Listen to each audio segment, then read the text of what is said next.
What is acceleration? Acceleration जिसको हिंदी में त्वरण कहते हैं, ठीक है, त्वरण, ठीक है। एक्सीलरेशन क्या होता है, तो मैं सबसे पहले इसकी डेफिनेशन बता देता हूँ। डेफिनेशन क्या होती है इसके डेफिनेशन लिख सकते हो, rate of change of velocity, rate of change of velocity, velocity की चेंज होने की दर को, रेट को, वेलोसिटी के चेंज होने की रेट को ही क्या बोलते हैं, तुम्हारा एक्सीलरेशन। या फिर दूसरी डेफिनेशन लिखते हो, change of velocity with time, ये भी लिख सकते हो, change of velocity with time, तो इसको हम क्या बोल सकते हैं, एक्सीलरेशन। अभी मैं डिटेल में समझाऊंगा एक्सीलरेशन होता क्या है, ठीक है। तो इसकी यूनिट क्या होगी, यूनिट मतलब किसमें मेजर करते हैं, किसमें मापते हैं। जैसे लेंथ को मीटर में नापते हैं, वेलोसिटी को मीटर प्रति सेकंड से मापते हैं, तो वैसे एक्सीलरेशन को मीटर प्रति सेकंड स्क्वायर कैसे आया, तो अभी देखना कैसे आया। इसका फॉर्मूला क्या होता है, एक्सीलरेशन, ये एक्सीलरेशन लिखा, acceleration equal to change in velocity upon time, ठीक है। तो ये change in velocity in time, तो यूनिट कैसे आएगी, तो वेलोसिटी की यूनिट क्या होती है, मीटर प्रति सेकंड, और उसका टाइम की भी सेकंड हो जाएगी, तो ये क्या हो जाएगा, मीटर प्रति सेकंड स्क्वायर। तो यहां से तुम्हारा यूनिट आ गया। और एक्सीलरेशन क्या है, एक वेक्टर क्वांटिटी है। तो अगर मैं लिखना चाहूँ यहाँ पे एक वेक्टर क्वांटिटी है, वेक्टर क्वांटिटी का क्या मतलब होता है, वेक्टर क्वांटिटी वो क्वांटिटी होती है जिसमें मैग्नीट्यूड के साथ साथ डायरेक्शन की भी जरूरत पड़ती है। मैग्नीट्यूड क्या होता है, न्यूमेरिकल वैल्यू। जैसे न्यूमेरिकल वैल्यू मतलब क्या, जैसे एक कार 8 मीटर प्रति सेकंड से जा रही है, तो उसकी 8 मीटर प्रति सेकंड क्या होगी, न्यूमेरिकल वैल्यू। अगर 8 मीटर प्रति सेकंड के साथ साथ नॉर्थ बोल दिया गया, तो नॉर्थ के साथ साथ डायरेक्शन ऐड कर दिया गया, तो ये तुम्हारी वेक्टर क्वांटिटी हो जाएगी।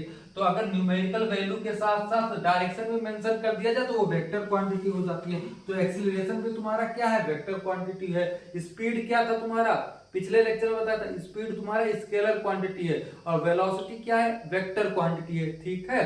तो इतना तुम नोट करो, आगे समझाता हूँ एक्सीलरेशन होता है क्या, मैं फील दे रहा हूँ एक्सीलरेशन होता क्या है, ठीक है। इतना नोट करो पॉज करके, ठीक है। अब देखो एग्जाम्पल के तौर पे समझा रहा हूं क्या होता है।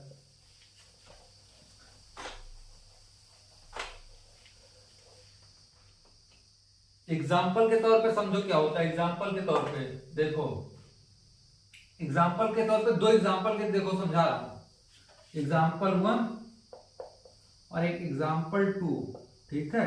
मान लो कार ए है, एक कार ए है, तो मान लो t इक्वल टू जीरो मतलब इनिशियल पे वेलोसिटी 10 मीटर प्रति सेकंड है।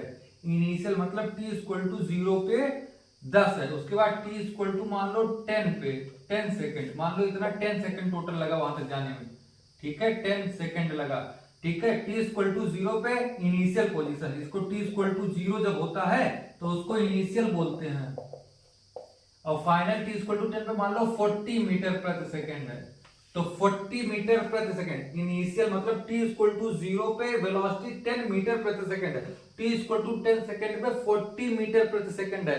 तो तुम्हारा एक्सीलरेशन कैसे निकालेंगे, तो एक्सीलरेशन क्या होता है, acceleration equal to change in velocity upon time. Change मतलब फाइनल माइनस इनिशियल, तो फाइनल 40 है, इनिशियल 10 है, तो 40 माइनस 10 अपॉन टोटल टाइम 10, तो यहां से कितना आ गया एक्सीलरेशन, 40 माइनस 10 30 अपॉन 10, तो एक्सीलरेशन क्या हो गया 3 मीटर प्रति सेकंड स्क्वायर, ठीक है। ये एक एग्जांपल होगा। दूसरा एग्जांपल मान लो कार बी, मान लो है कार बी है, ठीक है, कार बी मान लो उसका t इक्वल टू जीरो मतलब इनिशियल पोजीशन पे उसकी वेलोसिटी मान लो 10 मीटर प्रति सेकंड है वेलोसिटी, ठीक है। उसके बाद t इक्वल टू 5 सेकंड ले लो, मतलब टोटल जर्नी में उसको 5 सेकंड लगा, ठीक है। 5 सेकंड में उसकी वेलोसिटी 40 मीटर प्रति सेकंड है, तो यहां से एक्सीलरेशन कितना आ जाएगा, एक्सीलरेशन कैसे आएगा, फाइनल माइनस इनिशियल, तो 40 माइनस 10 अपॉन टोटल टाइम 3, तो ये कितना आएगा 40 माइनस 10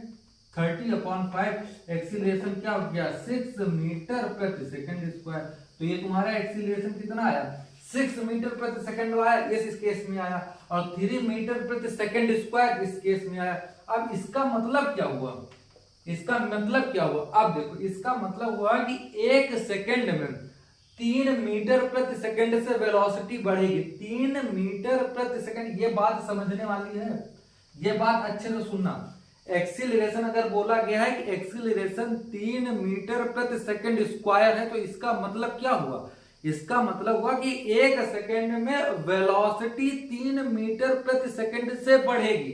अब देखो कैसे, 1 सेकंड में वेलोसिटी 3 मीटर प्रति सेकंड से बढ़ेगी। तो t इक्वल टू 0 पे कितना था 10, तो आफ्टर 1 सेकंड बाद, 1 सेकंड के बाद कितनी बढ़ेगी 3 मीटर, तो 1 सेकंड बाद वेलोसिटी कितनी हो जाएगी 13 मीटर प्रति सेकंड। 2 सेकंड बाद कितना हो जाएगा, 2 सेकंड बाद फिर 3 ऐड कर दो 16 मीटर पर सेकंड। वैसे 3 सेकंड बाद कितना हो जाएगा, फिर 3 ऐड कर दो, तो यह 19 मीटर पर सेकंड। जब ऐसे ऐसे करते आओगे, जब t इक्वल टू 10 सेकंड करोगे तो वेलोसिटी कितनी हो जाएगी 40 मीटर प्रति सेकंड। करके देख लेना, 3 के बाद 4 लिखना, फिर 3 ऐड करना, 5 लिखना, फिर 3 ऐड करना, 6 लिखना, फिर 3 ऐड करना। तो मतलब इसका मेन समझ में आना चाहिए कि एक्सीलरेशन 3 मीटर प्रति सेकंड स्क्वायर का मतलब क्या हुआ कि हर सेकंड तुम्हारी वेलोसिटी, इनिशियल वेलोसिटी 10 थी, हर एक सेकंड के बाद बढ़ते बढ़ते कितने से बढ़ेगी 3 मीटर से बढ़ेगी, 3 मीटर प्रति सेकंड से बढ़ेगी। ठीक है, तो एक्सीलरेशन का मतलब ये हुआ कि इस रेट से वेलोसिटी चेंज हो रही, बढ़ क्यों रही है, बोला हमने, क्यों बोला कि बढ़ क्यों रही है, घट क्यों नहीं रही है। यहाँ पे पॉजिटिव साइन है, ठीक है, इसलिए बोला जा रहा है कि बढ़ रही है। अगर यहाँ पे निगेटिव साइन होता तो 3 मीटर प्रति सेकंड से माइनस कर रहे होते। ठीक है, तो एक्सीलरेशन कितने से, एक्सीलरेशन कितना है 3 मीटर प्रति सेकंड स्क्वायर। तो इसका मतलब क्या, 1 सेकंड में वेलोसिटी कितने से बढ़ रही है 3 मीटर प्रति सेकंड से। तो t इक्वल टू 0 पे 10 मीटर प्रति सेकंड था, तो t इक्वल टू 1 सेकंड में कितना हो जाएगा 13 मीटर प्रति सेकंड हो जाएगा। t इक्वल टू 2 पे कितना हो जाएगा 16 मीटर प्रति second square. t equal to 3 पे कितना हो जाएगा 19 मीटर प्रति सेकंड स्क्वायर। ठीक है, तो ये तुम्हारा क्या हो गया, ऐसे ऐसे 4 5 6 7 8 9 10 पे आओगे तो 40 आ जाएगा। करके देख लेना, कोई भी डाउट हो कमेंट बॉक्स में बता देना, सब बता दूंगा। और दूसरा केस देखो, दूसरे केस में एक्सीलरेशन कितना आया 6 मीटर प्रति सेकंड स्क्वायर।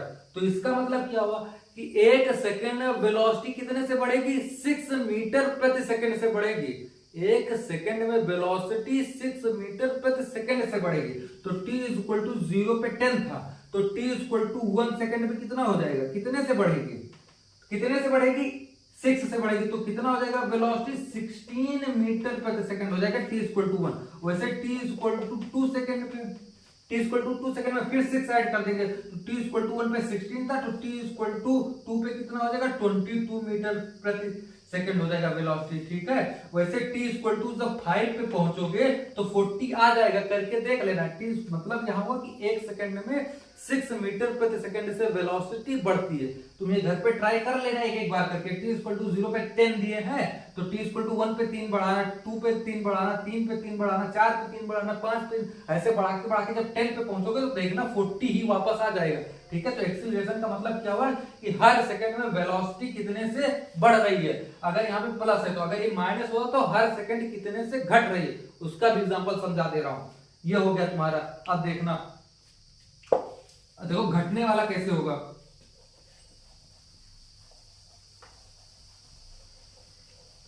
अब उसी को उल्टा कर दो भी, देखना एग्जांपल मान लो है एक कार t इक्वल टू 0 पे है 40 मीटर प्रति सेकंड। t इक्वल टू 0 मतलब इनिशियल कार उसकी है 40, शुरुआत में उसकी वेलोसिटी कितनी है 40, और t इक्वल टू मान लो 10 सेकंड पर उसकी वेलोसिटी है 10 मीटर प्रति सेकंड। तो यहां से एक्सीलरेशन कितना आ जाएगा, फाइनल माइनस इनिशियल हमेशा लिखते हैं, तो फाइनल 10 है, इनिशियल 40 है, अपॉन 10, टोटल टाइम कितना लगेगा 10, तो यहाँ पे कितना आ गया -3 मीटर प्रति सेकंड स्क्वायर एक्सीलरेशन। तो माइनस का मतलब क्या हुआ कि वेलोसिटी कम होते जा रही है, वेलोसिटी कम होते जा रही है। वेलोसिटी कम कैसे होगी कि अगर कोई चीज आगे जा रही है तो उसको रोका जाए तभी तो वेलोसिटी कम हो जाएगी, तो उसी को रिटार्डेशन बोलते हैं। रिटार्डेशन जैसे गाड़ी जा रही है तो हम ब्रेक दाबते हैं, तो ब्रेक दाबते हैं तो उसकी धीरे धीरे स्पीड कम हो रही है, तो उसी को क्या बोलते हैं रिटार्डेशन। ठीक है, ब्रेक दबाते हैं तो रिटार्डेशन, तो उसी को रिटार्डेशन बोलते हैं। क्या, रिटार्डेशन, रिटार्डेशन। अब इसका मतलब क्या हुआ कि हर सेकेंड कितने से घट रही है, माइनस मतलब रिटार्डेशन घट रही है, तो हर सेकंड 3 मीटर प्रति सेकंड से वेलोसिटी घट रही है। अब देखो जैसे t इक्वल टू 0 पे क्या था 40 मीटर प्रति सेकंड, तो t इक्वल टू 1 सेकंड पे क्या हो जाएगा, कितने से घटाना है 3 से घटाना है। घटाना ही क्यों है, क्योंकि माइनस लगा है तो रिटार्डेशन हो रहा है। तो अगर इसको घटाओगे 1 सेकंड तो यहां से 3 घटा दोगे तो 37 मीटर प्रति सेकंड वेलोसिटी बचेगी। फिर t इक्वल टू 2 पे फिर 3 घटा दो तो यहाँ पे कितना आ जाएगा 34 मीटर प्रति second velocity. t equal to 3 second पे क्या हो जाएगा, यहाँ पे 31 मीटर प्रति सेकंड हो जाएगा। t इक्वल टू 4 पे क्या हो जाएगा, क्या हो जाएगा 28 मीटर प्रति सेकंड पर। ऐसे ऐसे जब करते करते यहाँ पे t इक्वल टू 10 सेकंड पे तो वेलोसिटी देखना तुम्हारी कितनी बचेगी 10 मीटर प्रति सेकंड बचेगी। तुम करके देख लेना, ठीक है। तो वेलोसिटी माइनस जब आएगा तो घट रही, मतलब रिटार्डेशन बोलते हैं उसको, और जब प्लस में आ जाएगा तो मतलब वेलोसिटी बढ़ रही है। तो इसका मतलब क्या हो कि हर 1 सेकंड में वेलोसिटी 3 मीटर प्रति सेकंड से घट रही है, ठीक है। तो तुम्हारा एक्सीलरेशन के डेफिनेशन क्या होती है वो बता दिया, यूनिट बता दिया हूं, वेक्टर क्वांटिटी क्या होती है, वेक्टर क्वांटिटी है ये बता दिया हूं, और डिटेल में समझा दिया हूं कि एक्सीलरेशन होता क्या है। जैसे तुम स्कूल आते हो साइकिल से, कहीं की धीमे चलाते हो, कहीं की स्पीड बढ़ा देते हो, तो कितने मतलब इनिशियल तुम्हारी वेलोसिटी कितनी थी, भगा के फिर कितना पहुंचे हो, उनके बीच का टाइम और स्पीड में कितना चेंज हुआ उसको डिवाइड कर दोगे तो तुम्हारा एक्सीलरेशन आ जाएगा, ठीक है। तो तुम्हारा एक्सीलरेशन होता क्या है डिटेल में समझा दिया है। तो फिजिक्स का 9th का जो पहला चैप्टर मोशन था वो लगभग समाप्त हो चुका है, केवल ग्राफ बचा है और एक्सरसाइज में थोड़ी बहुत करा दूंगा, बाकी तुम कर लेना, ठीक है। पूरा चैप्टर पढ़ना चाहो यूट्यूब पे पूरा पढ़ा है, अच्छे से पढ़ो, सारा चैप्टर पढ़ा रहा हूँ, अच्छे से पढ़ना। कोई भी डाउट हो कमेंट बॉक्स में बताना, सब बताऊंगा, और अच्छे से पढ़ो, ठीक है। Thank you.